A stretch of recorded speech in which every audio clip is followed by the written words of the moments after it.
Hello students, welcome one and all. I am Professor Ukede ma'am from Chapadgaon Junior College, Chapadgaon. Today we are going to learn the format of the activity sheet class 12th theory exam marks 80 and time will be 3 hours. You know that your English course book is divided into 4 sections. So see the table and learn 4 sections in detail. See the distribution of marks as per the section in the activity sheet. Section 1 prose has 34 marks, marks with options 34. Section 2 is based on poetry, carry 14 marks, marks with option 14. Section 3 writing skill carry 16 marks and marks with option 48 marks. And last section novel as a genre has 16 marks and marks with option 16 marks. विद्यार्थी मित्रांनो, आपल्याला वार्षिक परीक्षेत चांगले गुण मिळवायचे असतील तर ॲक्टिव्हिटी शीटचा फॉर्मॅटप्रमाणे तयारी करणं अत्यंत गरजेचं आहे. तुमच्या लक्षात आलं असेल, रिटन एक्झाम आपली ही 80 मार्कांची आहे. आपलं जे कोर्स बुक आहे त्यात 4 सेक्शन आहेत.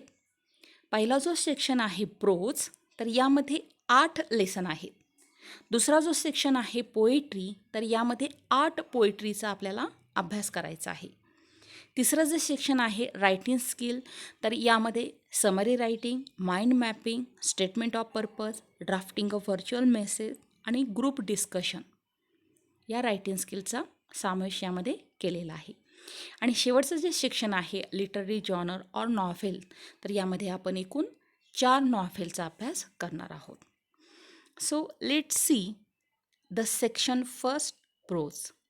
Section first is based on prose. It has 34 marks.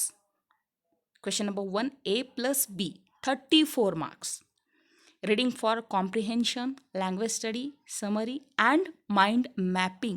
So these are the topics which are included here. तर या फर्स्ट सेक्शनमध्ये कशाचा समावेश केलेला आहे? Reading for comprehension. Comprehension means understanding. Language study, तर यामध्ये ग्रामर आणि व्होकॅब्युलरीचा समावेश केलेला आहे. त्यानंतर समरी रायटिंग आणि mind mapping. So let's C question number 1A. Read the extract and complete the activities given below. So this is the activity statement. So you have to read the given extract carefully, and after that there will be 6 activities.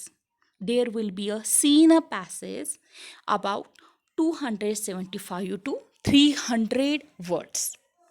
आता section 1मध्ये जे 8 lesson दिले आहेत त्यातील एक उतारा साधारण 275 ते 300 शब्द मर्यादा असलेला असेल. So what kinds of activities will be ask. Question number 1A मध्ये मग कोणकोणत्या प्रकारच्या ॲक्टिव्हिटीज आपल्याला असतील? So look at here. A1 global understanding carries 2 mark. A2 is based on complex factual, carries 2 mark.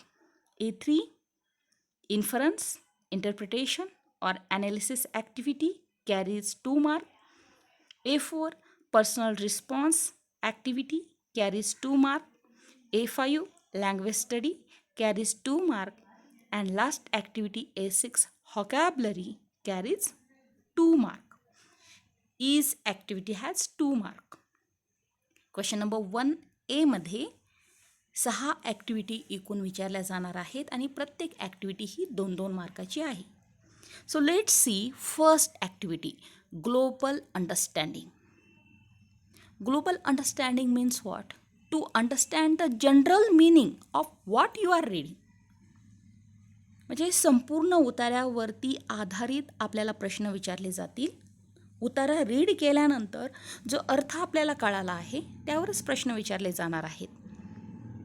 For example say true or false 4 sentence तुम्हाला दिले जातील आणि ते चूक आहेत का बरोबर आहेत ते आपल्याला लिहायचं आहे. Then match the following or complete the following sentences or complete the web. Second activity is based on complex factual. So in this type of activity you should write answer 1 or 2 sentences. आणि या ठिकाणी जे उत्तर असेल तर possible answer एकपेक्षा अधिकही असू शकतात. ही स्किमिंग ॲक्टिव्हिटी आहे. For example give 2 reasons or describe, तर या प्रकारच्या ॲक्टिव्हिटीज विचारल्या जाऊ शकतात.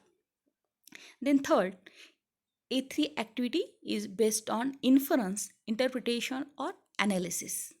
So remember students, out of these 3 only one will be in the activity sheet. या 3 पैकी एकच activity sheet आपल्याला असणार आहे. Inference means what? To guess, अंदाज करणं. To take out the meaning according to the text. तर या प्रकारच्या ॲक्टिव्हिटीमध्ये आपण अंदाज करणार आहोत. Then interpretation means explanation. What you understand after reading the text. And analysis means detailed study from all angles. So in this type of activity you give explanation. मग activity कशा विचारल्या जातील? For example read the given statement and explain it, म्हणजे वाक्य वाचा आणि स्पष्टीकरण द्या. Or guess the meaning of particular sentence, एखादा सेंटेन्स दिलं जाईल आणि त्याचा अर्थ तुम्हाला गेस करायचा असेल. तर अशा प्रकारे एक्स्ट्रॅक्टवर आधारित A1, A2, A3 अशी ॲक्टिव्हिटी असणार आहे. So read carefully the extract. Next activity A4, personal response. So this is open ended type activity. You are free to express your views. You have to show your ability. You give your opinion. So in this type of activity, different activities will be asked. तर या प्रकारामध्ये तुमचं स्वतःचं मत अतिशय महत्त्वपूर्ण असणार आहे. ॲक्टिव्हिटीज कशा असतील? Give your opinion or what would you do or suggest more solution, describe your own thought. स्वतःचं एक मत या ॲक्टिव्हिटी सीटमध्ये तुम्हाला लिहायचं आहे. And remember, do not write a single line from passage. या प्रकारच्या ॲक्टिव्हिटी सीटमध्ये पर्सनल रिस्पॉन्स टाईप क्वेश्चनमध्ये पॅरेग्राफमधील एक्स्ट्रॅक्टमधील एकही लाईन तुम्ही लिहायची नाही. Next activity A5, language study means textual grammar. आता उतार्यातील तुम्हाला 2 वाक्य ग्रामरचे दिले जातील आणि सूचना असेल तुम्हाला डू ॲज डायरेक्टेड. जसं सूचना असेल तसा बदल करायचा आहे. फॉर एक्झाम्पल तुम्हाला चेंज द व्हाईस या प्रकारची ॲक्टिव्हिटी दिली जाईल, किंवा make infinitive or identify the tense. Next activity that is vocabulary. So this activity based on vocabulary. कशा प्रकारच्या ॲक्टिव्हिटीज विचारल्या जाऊ शकतात? फॉर एक्झाम्पल राईट सिनॉनिम, समानार्थी शब्द लिहा.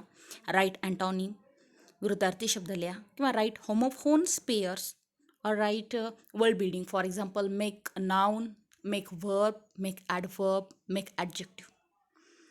तर अशा प्रकारे विद्यार्थी मित्रांनो, आपल्या इंग्रजीच्या कोर्स बुकमध्ये सेक्शन 1 प्रोजमध्ये 6 लेसन आहेत. त्या 6 लेसनवर आधारित एक पॅरेग्राफ आपल्याला असणार आहे. टोटल मार्क आहे 12. एकूण 6 ॲक्टिव्हिटीज आहेत आणि प्रत्येक ॲक्टिव्हिटी ही 2 मार्काची असणार आहे. Okay, see question number 1B, language study, non textual grammar. Non textual grammar means out of text books. आता इथे जे काही ग्रामर विचारलं जाणार आहे हे टेक्स्टबुकच्या बाहेरचं असेल, आउट ऑफ सिलेबस असेल. Let see B1, do as directed or transformation of sentence carries 3 mark. 3 ग्रामरचे वाक्य दिले जातील. जशी ऑर्डर असेल तसा बदल करायचा आहे. There will be 3 sentence and question is do as directed or transformation of sentence. Then B2 carries 1 mark. Spot the error means find out the error. एक वाक्य तुम्हाला दिलं जाणार आहे आणि त्यातील चूक शोधून ते वाक्य तुम्हाला लिहायचं आहे. Spot the error in given sentence and write correct sentence. तर अशा प्रकारे question number 1A and B activity sheet कशी असेल, त्याचा पॅटर्न कसा असेल हे आपण पाहिलं आहे. Question 1A has 12 marks and question number 1B has 4 marks. Total marks are 16. Thank you.